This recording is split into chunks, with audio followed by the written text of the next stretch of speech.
One of the magazines that we spend a lot of time talking about is Next Generation, the sister publication to the long-running British magazine Edge that ran from 1995 to 2002. Through 85 issues, they took a slightly different approach to games journalism, focusing on hard-hitting interviews and up-to-date coverage of the movers and shakers in the industry. While GamePro was busy cheerleading, Next Generation wanted to be the news magazine for people whose interest in video games extended beyond simply playing the hottest games.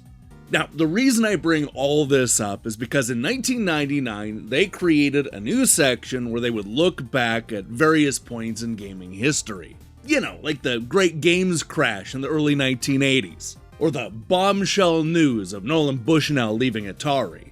What's really cool about this section is that it allowed the design team to create a fake magazine cover of what it might have looked like if Next Generation had been around before 1995. In total, there are 29 of these fake covers, running all the way up to the magazine's final issue in January of 2002. Now, for the first time ever, we're going to go through all 29 of these fake covers in chronological order. We're going to go 1 month at a time and reveal the complete history of Next Generation's fake magazine covers. You heard me.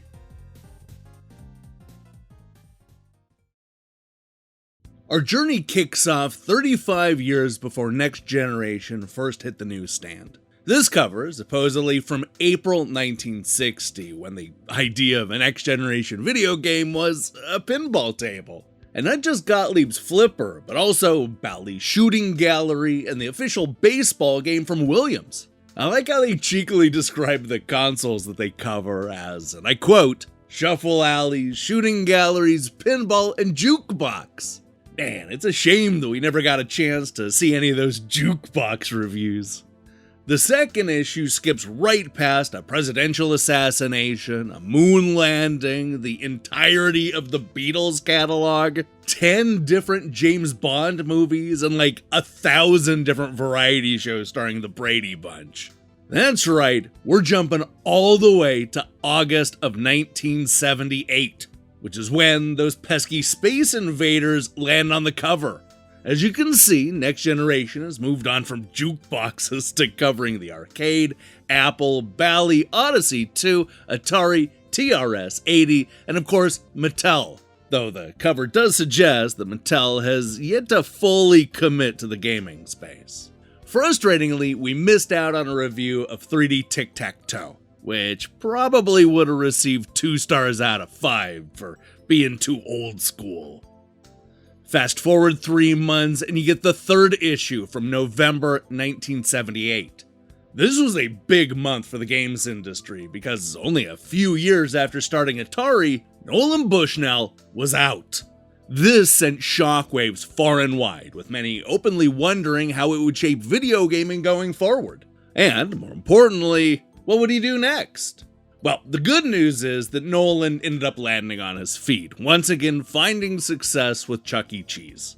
As for whether or not Atari could survive without his vision, well, I'm sure we'll get to that in a future cover.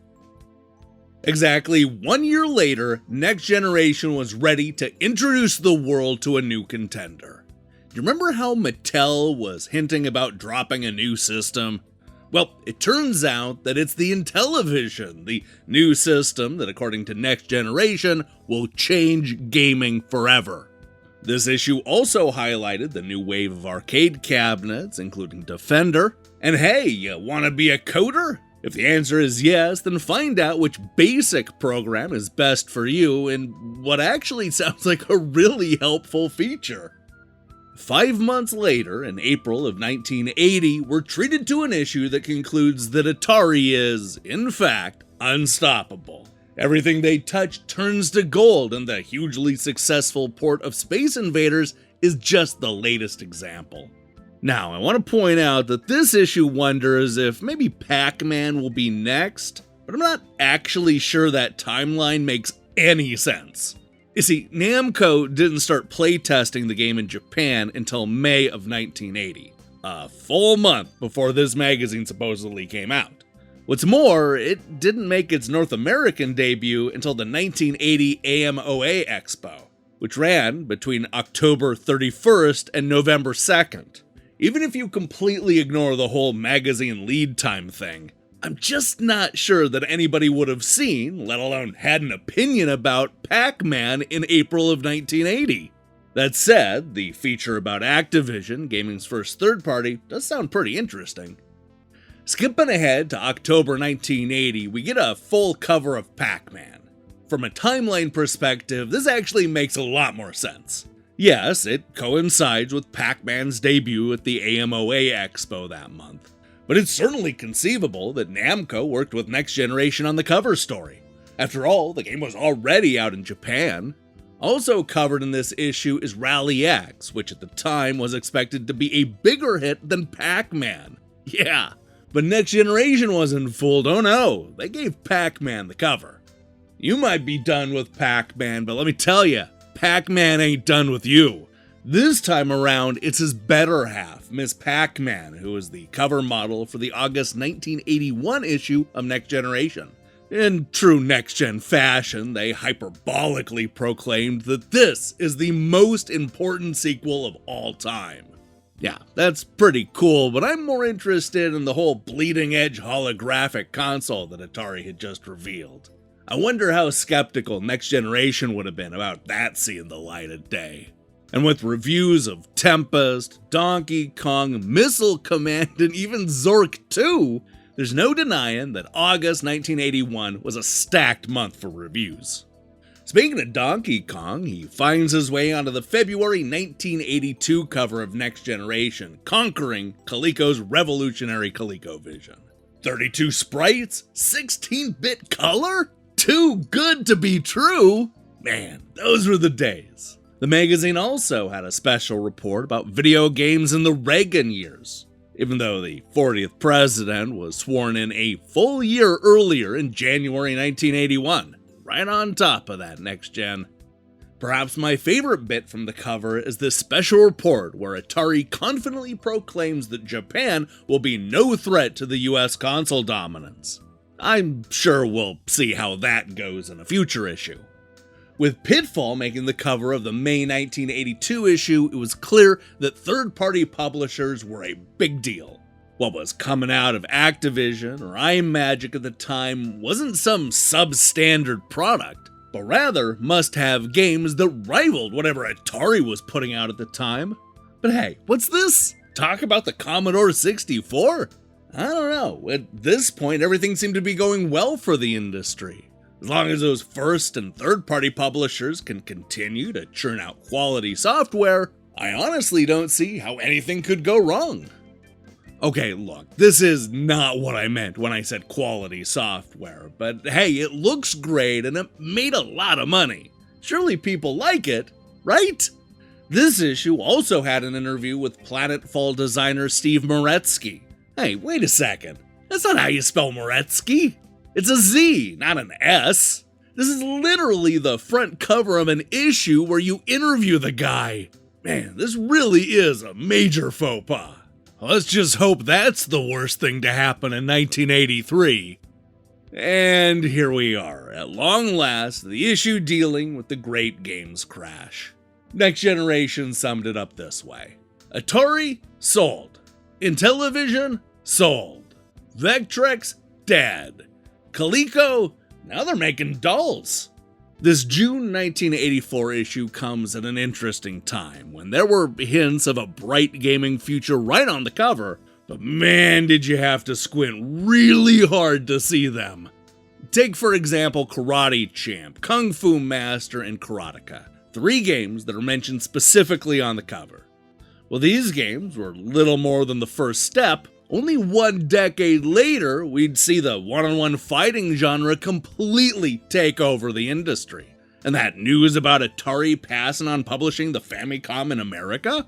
Well, I think we can all agree that that turned out to be a blessing in disguise, as the Nintendo Entertainment System made Nintendo a household name and brought the US gaming industry right out of its rut. Ooh, talk about a slow news month. With little happening in the console world, Next Generation spent November 1984 covering Space Ace, Don Bluth's return to Laserdisc gaming. The cover also asks if the Atari 7800 is doomed.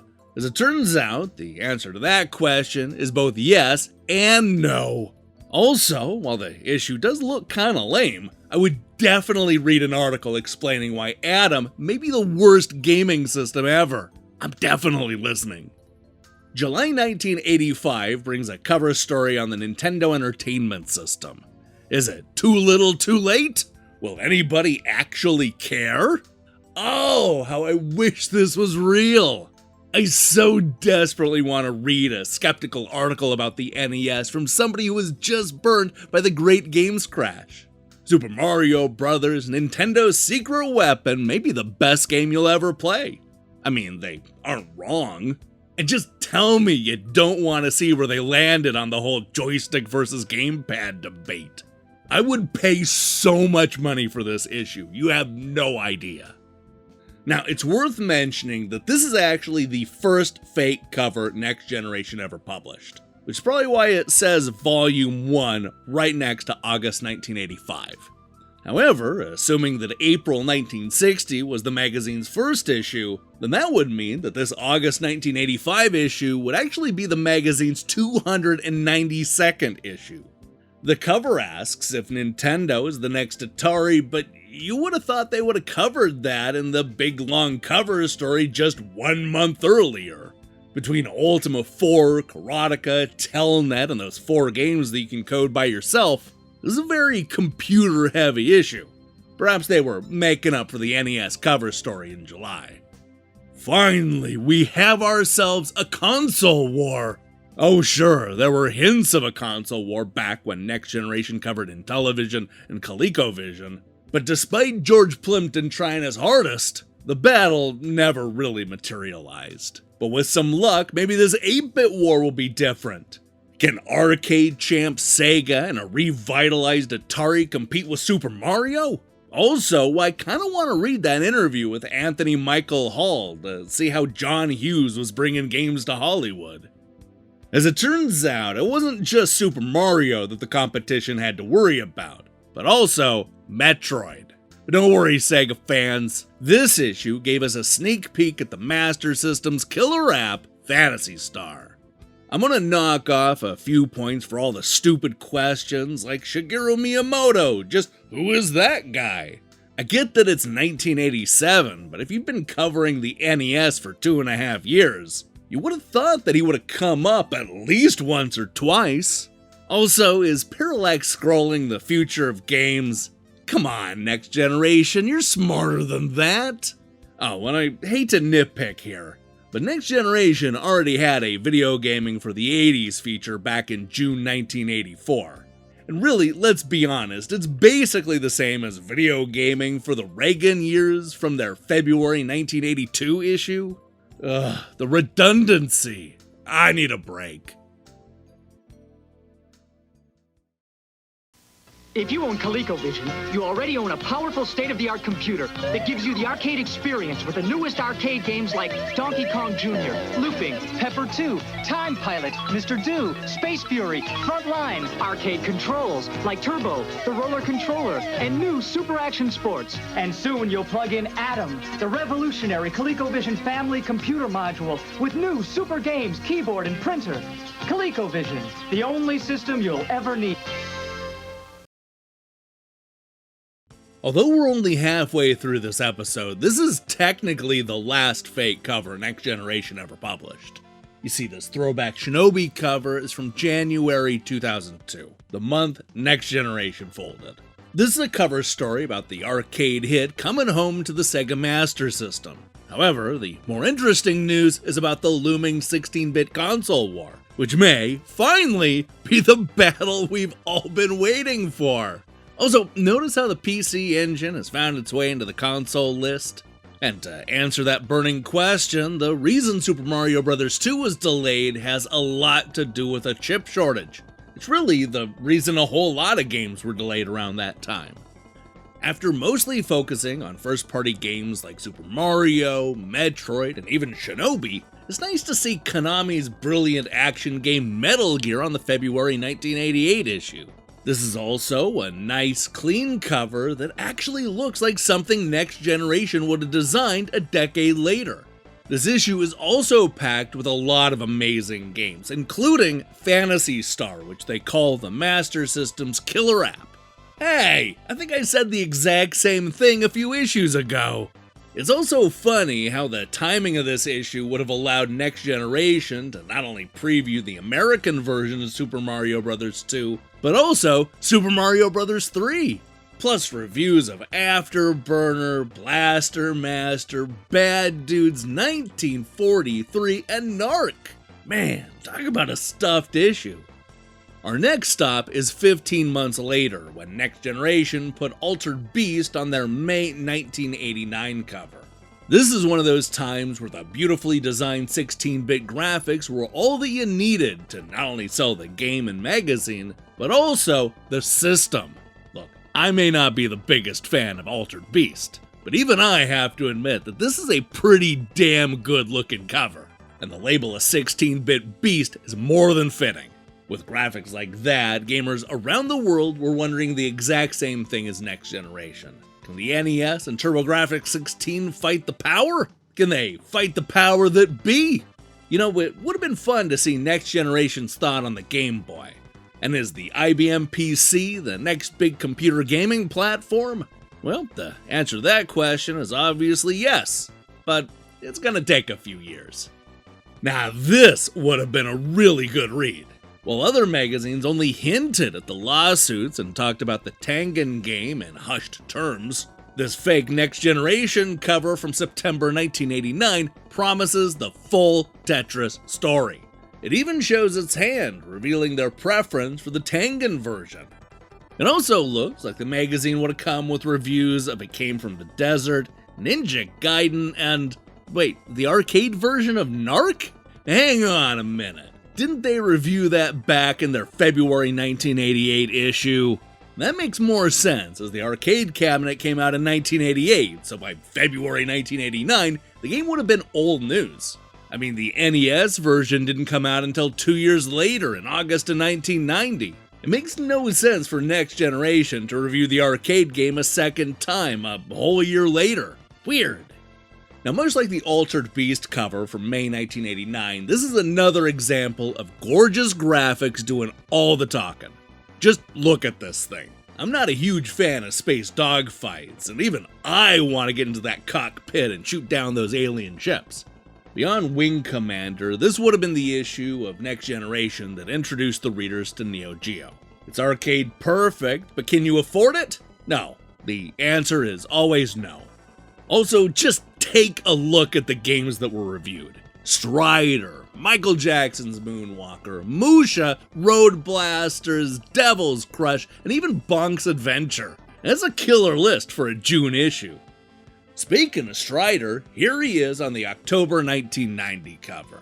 Calling it Capcom's finest hour, Next Generation proclaims that Strider redefines home gaming.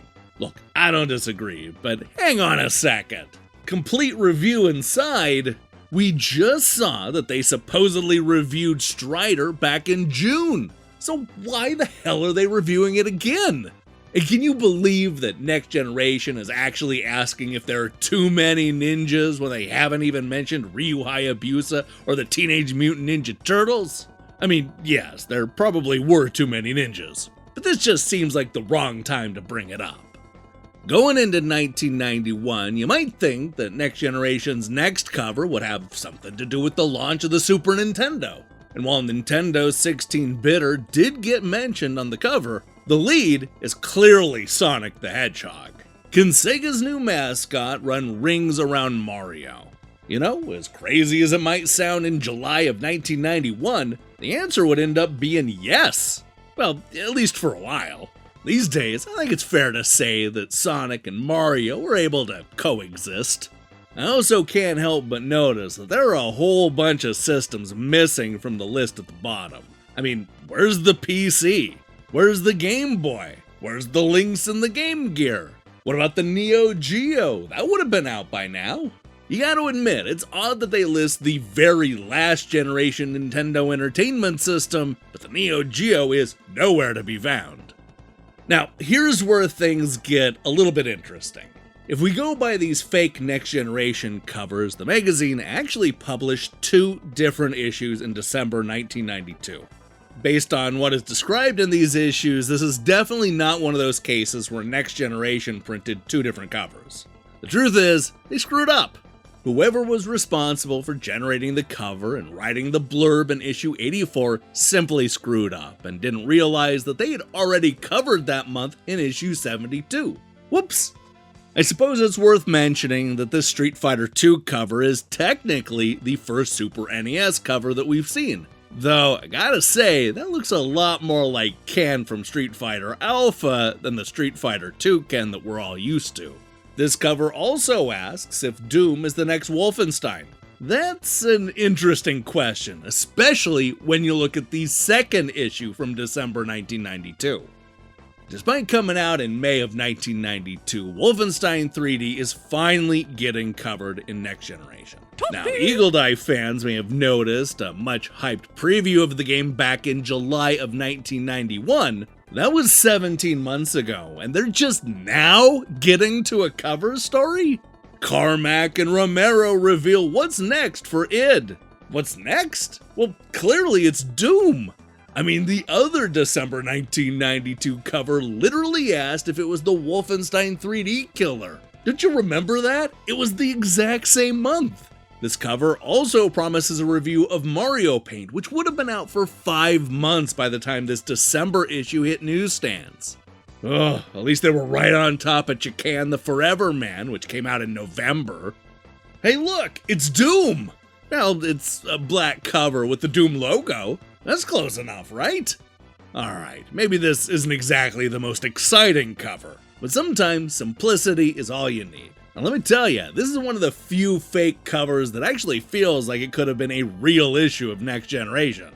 1993 was the very beginning of what would become a massive shift for the games industry, moving away from 2D sprites and into a world of 3D polygons. You see that with their enthusiasm for Star Fox, which makes sense at the time. One question though, why is Next Generation reviewing Toe Jam and Earl in 1993? That game came out in 1991, and before you ask, the sequel was still in early development in March of 93. Also, Madden 93 came out in 1992, so Next Generation was way behind on that one. What's that about?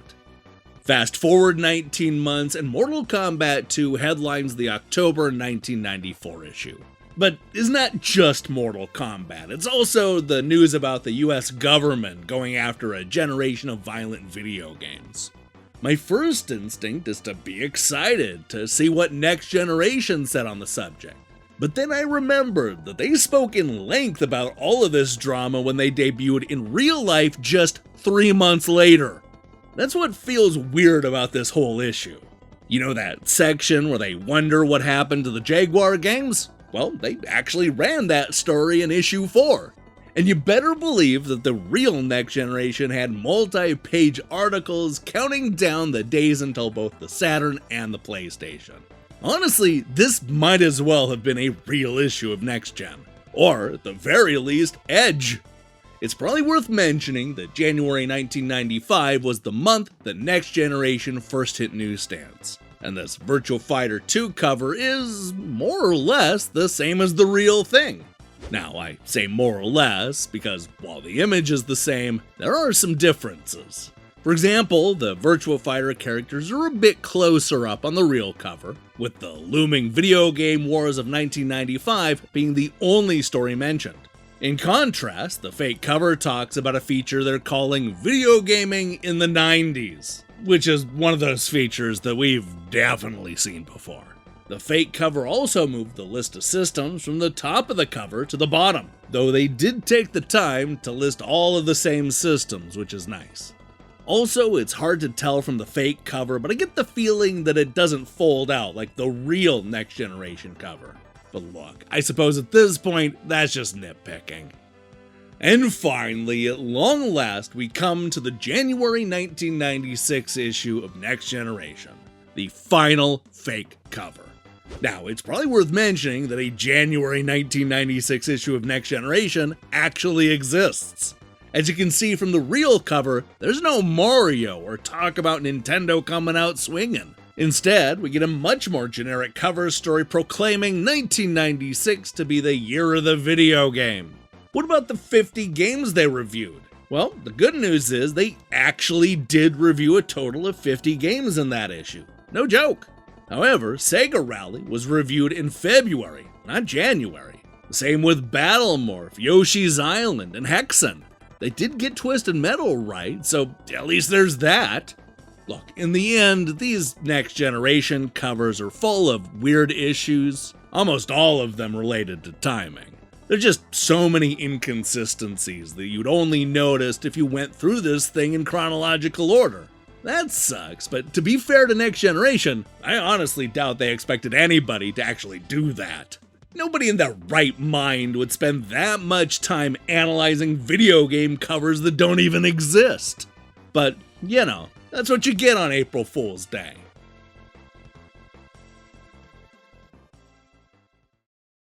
Hey, thanks for watching, whatever that was. If you like this kind of classic magazine coverage, then you're gonna love this channel. I mean that, we're constantly looking at the history of games journalism through fun videos just like this. Now, here's the question I have for you. What was Next Generation's best fake cover?